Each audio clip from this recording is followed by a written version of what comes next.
Hello student, आज की इस वीडियो में क्लास 8 साइंस चैप्टर नंबर 2 जिसका नाम है सूक्ष्म जीव मित्र एवं शत्रु। तो हम लोग इस चैप्टर के अभ्यास के प्रश्नों का उत्तर आज की इस वीडियो में करेंगे। इससे पहले हमने चैप्टर 1 करा दिया है, जो आपको इस वीडियो के डिस्क्रिप्शन में या आई बटन पे आपको लिंक मिल जाएगा, जहां से आप जाकर के चैप्टर 1 को देख सकते हैं। तो चलिए फटाफट से स्टार्ट करते हैं इस वीडियो में जितने भी क्वेश्चन रहेंगे उन सभी को हल कराने की कोशिश करेंगे।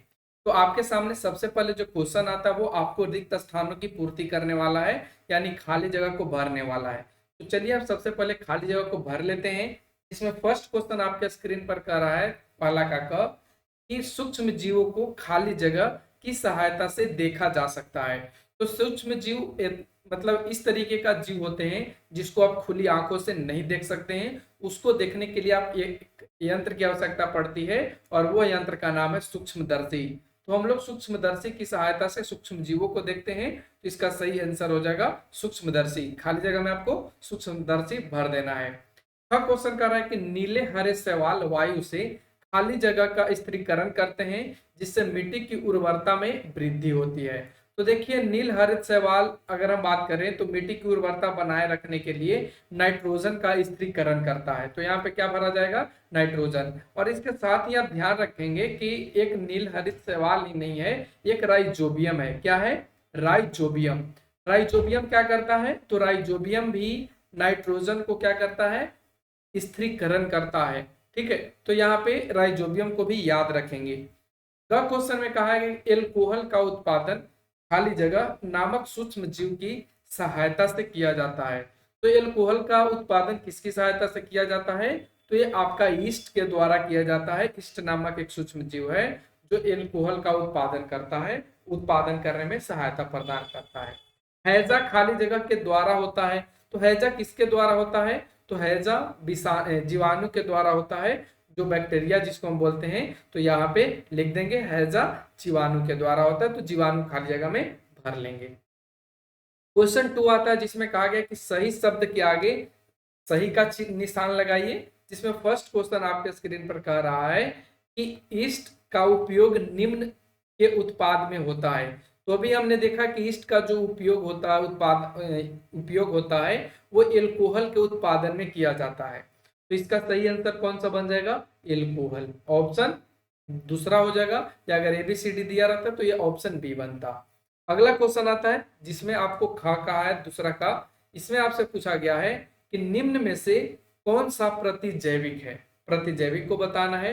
प्रतिजैविक क्या होता है? इसका एक और नाम है एंटीबायोटिक। आप सभी को पता होगा इसका एक और नाम क्या है? एंटीबायोटिक। तो बताएंगे कि एंटीबायोटिक क्या है, इनमें से कौन सा ऑप्शन है। ऑप्शन ए सोडियम बाइकार्बोनेट, ये तो बिल्कुल भी नहीं है। एल्कोहल तो बिल्कुल नहीं है। और इस्ट एक प्रकार का सूक्ष्म जीव होता है। इसका सही आंसर कौन सा होगा? स्ट्रेप्टोमाइसिन।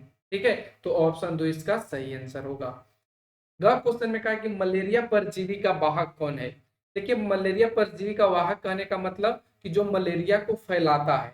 ठीक है, मलेरिया को फैलाने वाला वो परजीवी कौन सा है? ऑप्शन ए मादा एनोफिलीज मच्छर, option B cockroach, option C घरेलू मक्खी और ऑप्शन डी तितली। तो देखिए, कॉकरोच, घरेलू मक्खी, इनका तो यूज नहीं किया जाता है मलेरिया को आगे बढ़ाने में। ये आपका कौन सा होगा? ऑप्शन ए बिल्कुल सही होगा, मादा एनोफिलीज मच्छर।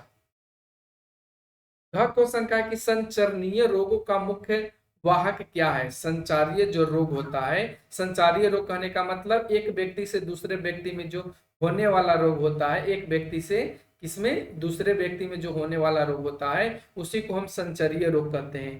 तो संचारीय रोगों को कौन एक जगह से दूसरी जगह ले जाता है, या उसका मुख्य कारक क्या है बढ़ने में? ऑप्शन ए चींटी के द्वारा, ऑप्शन बी घरेलू मक्खी के द्वारा, ऑप्शन सी ड्रैगन मक्खी के द्वारा और ऑप्शन डी मकड़ी के द्वारा।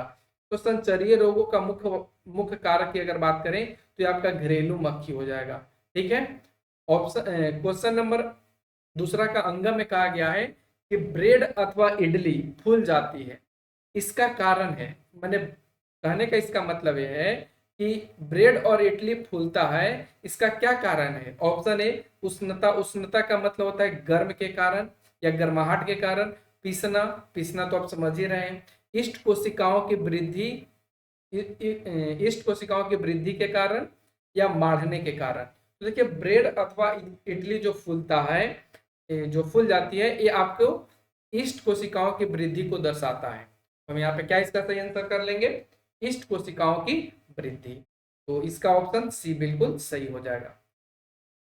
चीनी को एल्कोहल में परिवर्तित करने के प्रक्रम का नाम है।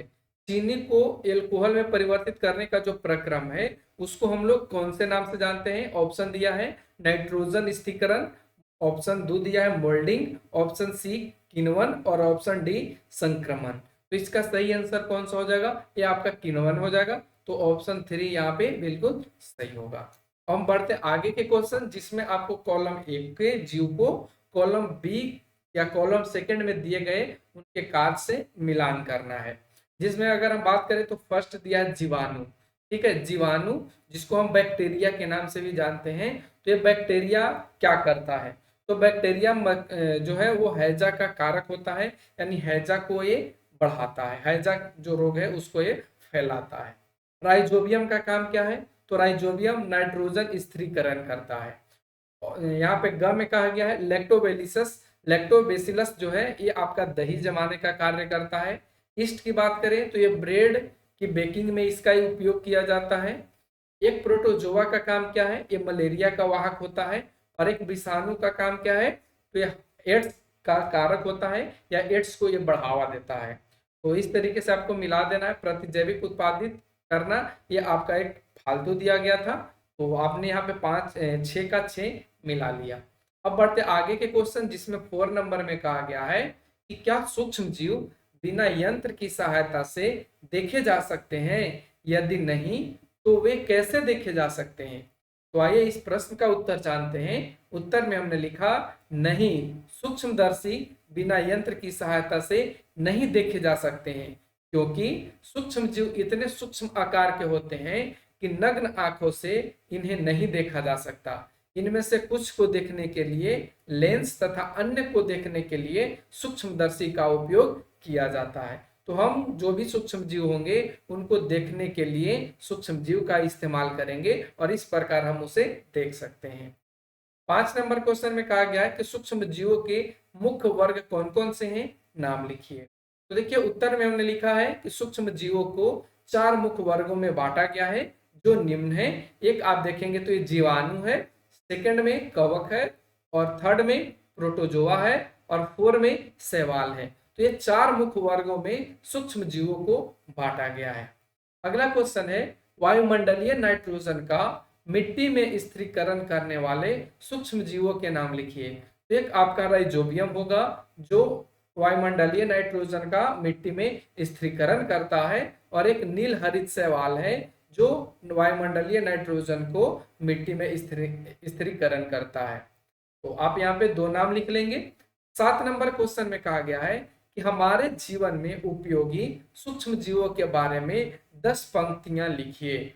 तो देखिए हमने यहाँ पे लिखा है कि हमारे जीवन में उपयोगी सूक्ष्म जीव कुछ इस प्रकार से हैं, जिसमें अगर हम फर्स्ट की बात करें तो देखिए फर्स्ट में कहा है कि सूक्ष्म जीव का उपयोग दही, केक और ब्रेड बनाने के लिए किया जाता है, जिनमें आप दही के लिए लैक्टोबैसिलस को देखेंगे। इसको देखेंगे लैक्टोबैसिलस, ठीक है, बेसिलस को देखेंगे, लैक्टोबैसिलस को देखेंगे। ब्रेड और केक में आप देखेंगे तो इसमें ईस्ट की भूमिका होती है, ये चीज को आप देख पाएंगे। मिट्टी की उर्वरता बनाए रखने में, जैसे कि राइजोबियम है, ये मिट्टी की उर्वरता को बनाए रखता है। जो वायुमंडलीय नाइट्रोजन है उसको मिट्टी में नाइट्रेट के रूप में स्थिरीकरण कर देता है। सूक्ष्म जीवों द्वारा पादप अपशिष्टों का अपघटन करने में, आप बहुत से ऐसे सूक्ष्म जीव देखेंगे जो अपशिष्ट पदार्थ है, पादप अपशिष्ट पदार्थ है, उसमें लग करके उसका अपघटन करते हैं, उन्हें बर्बाद करते हैं या उसको विघटन कर देते हैं। सूक्ष्म जीवों का उपयोग औषधि के रूप में, जिससे प्रतिजैविक या एंटीबायोटिक बनाए जा रहे हैं, यानी सूक्ष्म जीव का उपयोग हम औषधि के रूप में भी करते हैं, और वो कौन से औषधि के रूप में करते हैं? एंटीबायोटिक या प्रतिजैविक के रूप में। अगला जो हम इसमें लिखे हैं, ये लिखे हैं कि सूक्ष्म जीवों का उपयोग एल्कोहल, शराब एवं एसिटिक एसिड के उत्पादन में किया जाता है, जो हमारे जीवन के लिए उपयोगी है। पर्यावरण का शुद्धिकरण करने में सूक्ष्म जीव का उपयोग किया जाता है। तो इस तरीके से आपको 10 लाइन लिखने थे, आप यहाँ पे लिख सकते हैं, एक में भी मिला के आप लिख सकते हैं।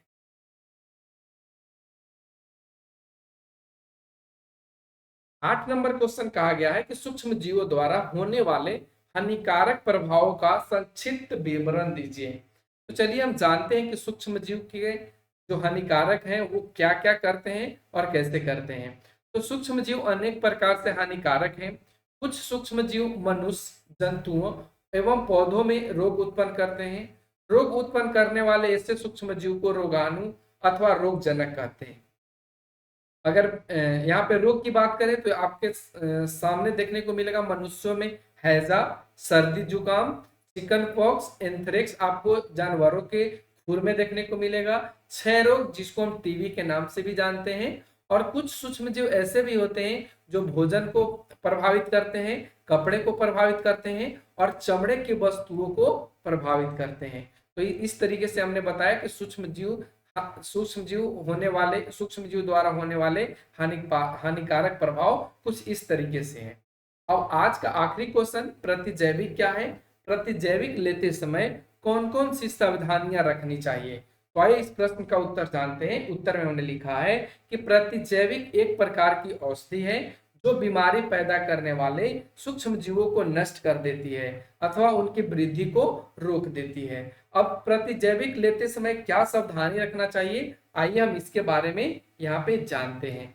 देखिए हमने लिखा है कि प्रतिजैविक लेते समय डॉक्टरों की सलाह लेना बहुत ही जरूरी है। अगर आप डॉक्टर की सलाह लिए बिना अगर आप प्रतिजैविक लेते हैं तो आगे आने वाले समय में आप बीमार होंगे, आपको प्रतिजैविक की आवश्यकता होगी, उस समय वह उतनी प्रभावी नहीं होगी, उतनी एंटीबायोटिक नहीं काम करेगी।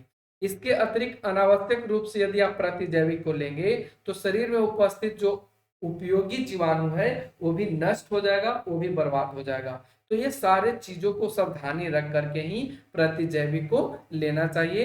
प्रतिजैविक का दूसरा नाम एंटीबायोटिक है, तो एंटीबायोटिक को सावधानी पूर्वक ही लेना चाहिए। अगर सावधानी पूर्वक नहीं लेते हैं तो आपको क्षति पहुंचा सकती है।